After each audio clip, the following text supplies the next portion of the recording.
Hello everybody, it's Dr. Vinay from Northwestern Hair. In today's video, we're going to cover how much hair you're going to lose during your lifetime. So when I think about this question, I think of three variables and how they're playing together in terms of how much hair loss you're going to have. And I'm going to go through them from least scientific to most scientific so I can help you understand how much hair you lose.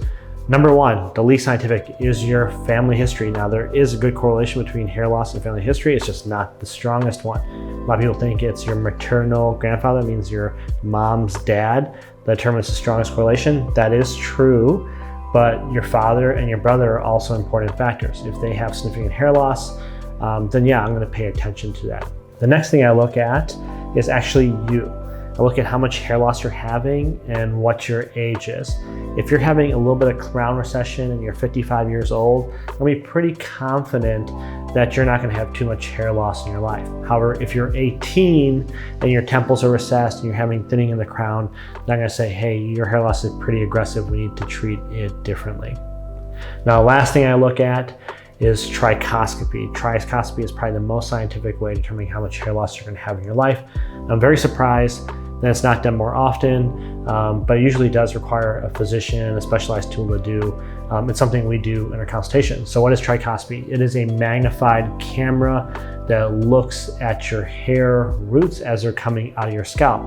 Now what we're looking for is early evidence of hair thinning. If we can see early hair thinning in a certain area, we can determine that that skin and that hair in that area is susceptible to hair loss, and we should almost predict that you're going to lose it at some point during your life. Now, the one thing I don't know is when you're going to lose that hair. It could take 10 years or 20 years. It may take 50 years to lose that hair, but it is important to know if you're going to have hair loss in an area. And why is that? Well, in order to get the most natural result possible from a hair restoration, you have to be able to plan all your hair restoration procedures for the rest of your life. Because if you don't, you can run out of hairs and end up with a large gap.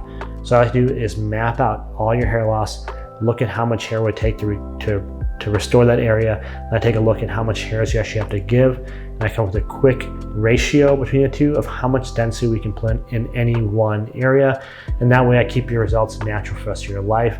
And that all starts with trichoscopy, the most valuable and probably accurate method of determining how much hair loss you're going to have.